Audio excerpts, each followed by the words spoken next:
Would mathematics exist if people didn't? Since ancient times, mankind has hotly debated whether mathematics was discovered or invented. Did we create mathematical concepts to help us understand the universe around us? Or is math the native language of the universe itself, existing whether we find its truths or not? Are numbers, polygons, and equations truly real, or merely ethereal representations of some theoretical ideal? The independent reality of math has some ancient advocates. The Pythagoreans of 5th century Greece believed numbers were both living entities and universal principles. They called the number 1 the monad, the generator of all other numbers and source of all creation. Numbers were active agents in nature. Plato argued mathematical concepts were concrete and as real as the universe itself, regardless of our knowledge of them. Euclid, the father of geometry, believed nature itself was the physical manifestation of mathematical laws. Others argue that while numbers may or may not exist physically, mathematical statements definitely don't. Their truth values are based on rules that humans created. Mathematics is thus an invented logic exercise, with no existence outside mankind's conscious thought, a language of abstract relationships based on patterns discerned by brains, built to use those patterns to invent useful but artificial order from chaos.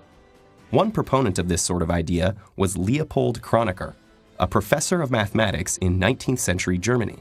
His belief is summed up in his famous statement, "God created the natural numbers. All else is the work of man." During mathematician David Hilbert's lifetime, there was a push to establish mathematics as a logical construct. Hilbert attempted to axiomatize all of mathematics, as Euclid had done with geometry. He and others who attempted this saw mathematics as a deeply philosophical game, but a game nonetheless. Henri Poincaré, one of the fathers of non-Euclidean geometry, believed that the existence of non-Euclidean geometry, dealing with the non-flat surfaces of hyperbolic and elliptical curvatures, proved that Euclidean geometry, the long-standing geometry of flat surfaces, was not a universal truth, but rather one outcome of using one particular set of game rules. But in 1960, Nobel Physics laureate Eugene Wigner coined the phrase the unreasonable effectiveness of mathematics, pushing strongly for the idea that mathematics is real and discovered by people.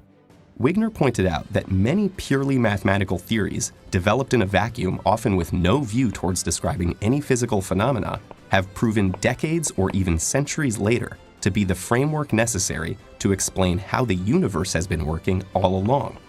For instance, the number theory of British mathematician Godfrey Hardy, who had boasted that none of his work would ever be found useful in describing any phenomena in the real world, helped establish cryptography.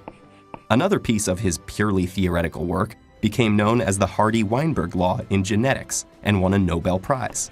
And Fibonacci stumbled upon his famous sequence while looking at the growth of an idealized rabbit population. Mankind later found the sequence everywhere in nature, from sunflower seeds and flower petal arrangements to the structure of a pineapple, even the branching of bronchi in the lungs. Or there's the non-Euclidean work of Bernhard Riemann in the 1850s, which Einstein used in the model for general relativity a century later. Here's an even bigger jump. Mathematical knot theory, first developed around 1771 to describe the geometry of position, was used in the late 20th century to explain how DNA unravels itself during the replication process. It may even provide key explanations for string theory. Some of the most influential mathematicians and scientists of all of human history have chimed in on the issue as well, often in surprising ways. So, is mathematics an invention or a discovery? Artificial construct or universal truth? Human product or natural, possibly divine creation? These questions are so deep, the debate often becomes spiritual in nature. The answer might depend on the specific concept being looked at, but it can all feel like a distorted Zen koan. If there's a number of trees in a forest, but no one's there to count them, does that number exist?